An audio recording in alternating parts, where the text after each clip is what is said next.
Hello, this is chapter 10.3, Percent Composition and Chemical Formulas. Okay, if we look at the tag on a piece of clothing, we can see what fibers the material is made out of. For instance, in this one we have mostly cotton and a small amount of polyester. Well, that is how we also can think of what's happening with chemicals. So here's a little bit of how we can calculate something called percent composition. Percent composition, you know what percent is, part over whole. So what is percent composition? It really is just looking at the component elements in a compound and looking at how much is in each, how much of each of those are in the whole compound. So just so you remember, this is important, and if you forgot it, please put it back in your memory. Part over whole times 100. That is all percent is. So percent composition would be the same thing.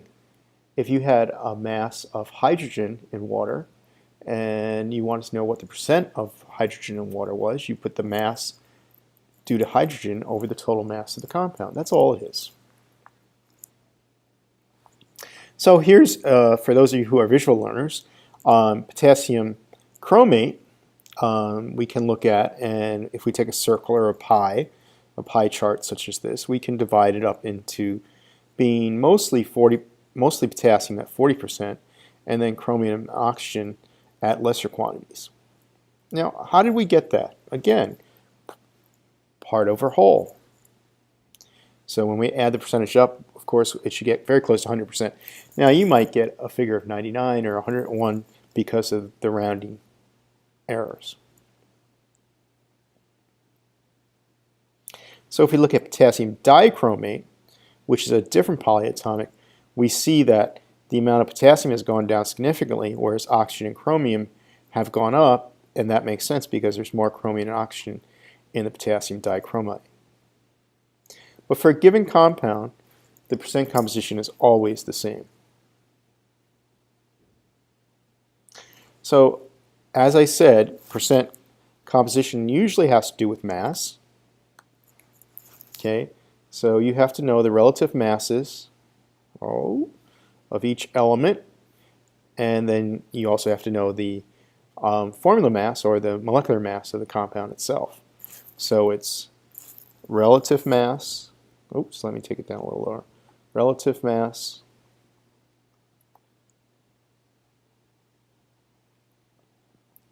of element and once again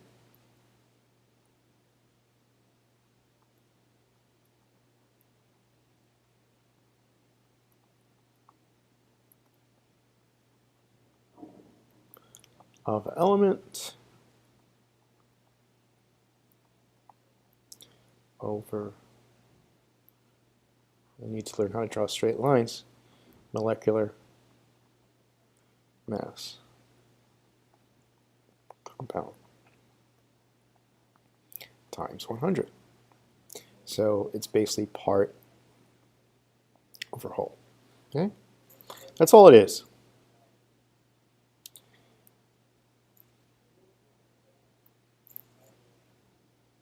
Okay, let's look at the following. We have a 13.6 gram sample of a compound containing only magnesium and oxygen. It's decomposed and 5.4 grams of oxygen is obtained. So this is kind of easy because we don't even need to know the molecular mass in this case, because as long as we know the total mass of the sample, all we have to do is take the amount of oxygen that's produced and divide it by the total mass of the sample, and that will give us a percent because the percent is going to be a ratio. So as long as we know the mass of the compound that we have, so it could be the molecular mass or it could be a small sample. As long as we know the two things that are related, we can find the percent. So we know the mass of the compound, we know the mass of the oxygen, and we know if we wanted to find out the mass of the magnesium, we just subtract the 5.40, and we would get the mass of magnesium. And so there are our two masses for our two elements, which we'll use to find percent of each of those. So for magnesium, we take the 8.20 right here, okay, and put it over 13.6, so it's 60.3. So I would say it's 39.7 for oxygen. And it is, because it has to add to 100, and when we do the math, it comes out to be the same. That's it. It's very, very simple. Now, as I said, we can do this with using molecular mass if we just know a molecular formula. It's very important to realize, okay, this is what I've been saying over and over again, the subscripts are describing the ratio of atoms or elements in a compound. That's why we can't change those when we balance the equation. Okay? So if we look at that, we could use, that's how many moles of that element we have if we have 1 mole of that compound. So we can then use the individual masses of 1 mole of that element over the molar mass to get the percent composition. So mass of element in 1 mole, molar mass of compound, will give us the same percentage that we would if we just had the samples. Okay, so if we look at propane, C3H8, we can find the mass of propane, the molecular mass, and then we can say we have 3 moles of carbon and 8 moles of hydrogen. So there we go. Carbon from the periodic table is 12 grams per mole, so we have 3 moles, so that's 36. And we have 8 moles of hydrogen, so that's 8 grams. So we have a total amount of 44 grams. That's how we figure out molar mass. Now all we do is, since we've already done that math here, these are going to be our parts, and the 44 is going to be our whole. So let's look and see what happens. So for carbon, we take 36 over 44, we get 81.8, and so we get about 18 for the hydrogen. Make sense? This is one of the easiest calculations we'll have all year. Okay, so when we do our rounding, we add up to 100%. So we can also go backwards. If we know percent composition, we can figure the number of grams of the element in that specific compound. So all we have to do is, if we know something's 20%, we just multiply the total by 20% and we get the grams. All right, so let's take a look. So propane, we said, is 81.8% carbon, 18% hydrogen. So we get two ratios, 81.8 grams in 100 grams and 18 grams over 100 grams. So that's going to be our conversion factors. They'll be our conversion factors. So what information can you get from the percent composition for compound? You can get the percentage by mass of each of the elements in that compound.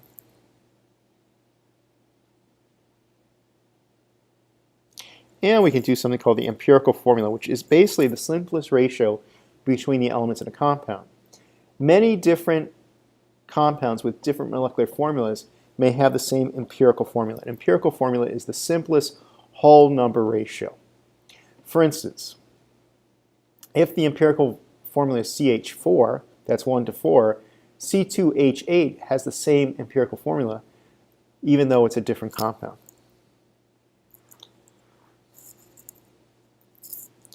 So here we want to find the mass of hydrogen in 82 grams of propane. So we've already figured out that we have 36 grams and 8 grams, respectively, of carbon and hydrogen in the molar amount of that, and that's how we figured out the percentages. I think we got 81.8% and 18%. Okay? So we have an 82 gram sample. All we have to do is basically calculate the percentages. So we can see from our simple, we can see from our ratio that 81 grams of carbon over 100 is our ratio, okay? So that's 81% basically, 82%. We multiply the 82 and that gives us the amount of carbon in grams for the sample that's 82 grams of propane. And similarly, we can do the same thing with hydrogen, since we know there's 18 grams per 100 grams. Remember we did this previously. We multiply it by 18 and we have 15 grams of hydrogen. Okay, so that's how we find out the grams of each of the elements in a specific sample of the element when we know the percent composition. And does the result make sense? We add it together, we get 82 grams. Yes, it does make sense. Okay, what data can you use to calculate percent composition? I'm going to let you answer this on Play Posit. Okay, here you go.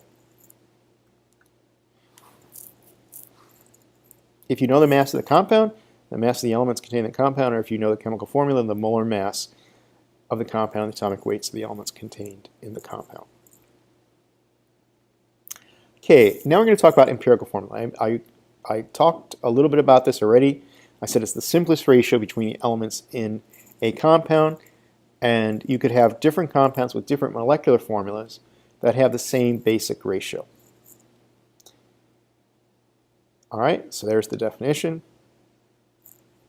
It can be the same as molecular formula. For instance, CH4 is methane. That is both empirical and molecular formula.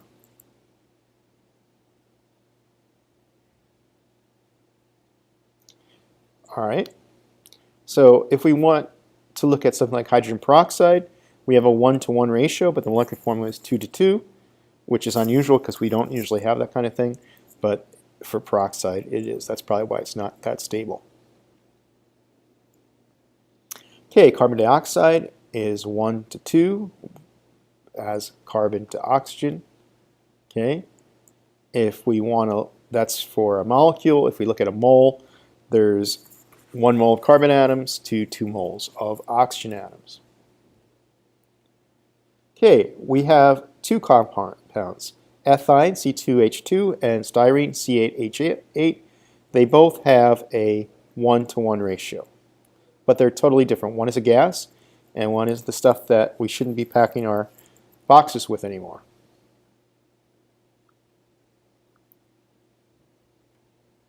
All right, this is a review of all the things I just said.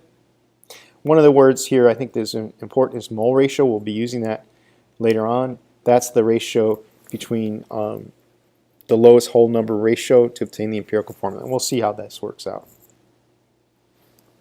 Okay, we have a compound, and we find out that the percent composition is 25.9% nitrogen and 74.1% oxygen. And we want to find the empirical formula. So what do? We actually know the percentages. Now what is percentages? That's the amount in 100 grams of sample. All right? So let's figure this out. So we know that if we took the percent and change it to grams, saying that we have a 100 gram sample, we can add those together. That will equal 100. We would multiply it by the molar mass, and that's how many moles we get of each of the substances. So this would be our mole ratio, but we don't have subscripts that are not whole numbers. So what we're going to do is we're going to look at the smaller of the two. Okay? So the smaller of the two in this case is the 1.85. Well, I didn't get the pen. Okay? So what we're going to do is divide both of these by 1.85.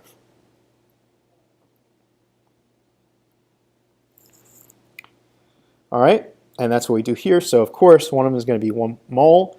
The other one comes to 2.5. That's still a problem. Okay, it's still a problem.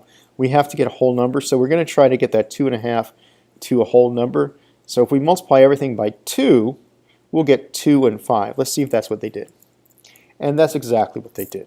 Okay, so it's very important to realize you have to have a whole number ratio. So the process is sometimes when you divide by that, like whatever that one, the smallest number there, you're going to end up having something like 1.99. That would round to 2. You wouldn't have to do this multiplication by 2.5. It only is a problem if you get something like, let me get the pen and show you. The only time you have to multiply it again is, say you got something like 1.33, 1.67, 2.5. 2.75. I mean, anything ending in 0.33, 0.67, 5, or 75, or sometimes 1.25 is another one, 25. You might have to multiply these by 4, these by 2, and these by 3 to get a whole number. Okay?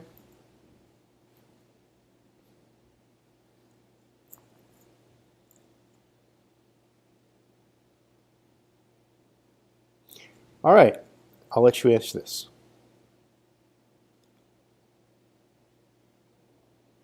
Well, I don't know if you can answer this yet. What do you think? You need one more piece of information.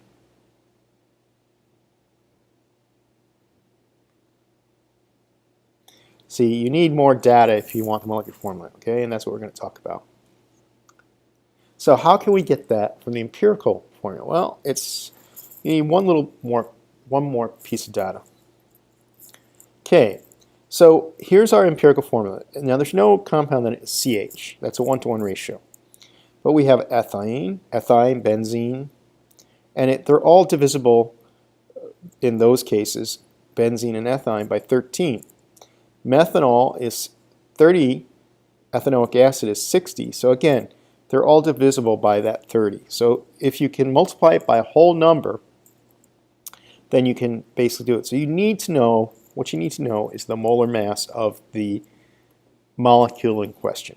Okay, so you have to know the molar mass and the empirical formula to get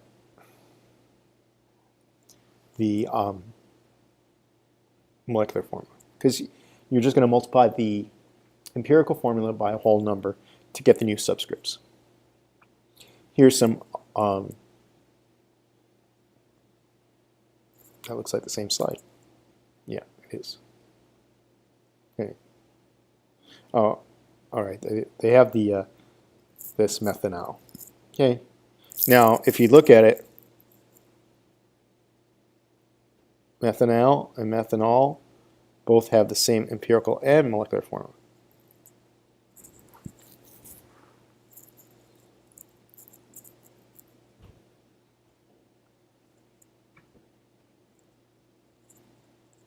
All right. So empirical formula is the simplest ratio. But these three compounds all have different properties because they're different substances.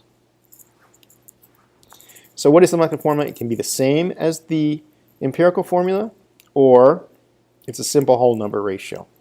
A whole number multiple of the empirical formula, I'm sorry. You can determine the molecular formula if you know the empirical formula, if you know its molar mass. I've said this several times already. Now, there's something called the empirical formula mass. It's simply the molar mass of the empirical formula. For instance, okay, if I had something like CH, which really is not a compound,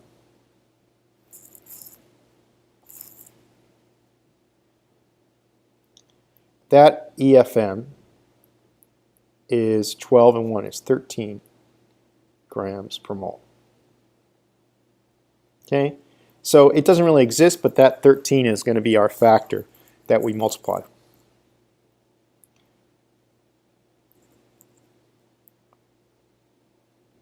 So if we divide the molar mass of the compound in question by that, say we had something that had a mass of 26, and we divide that by 13, we get 2, so we would get C2H2. Does it make sense? Oh, so.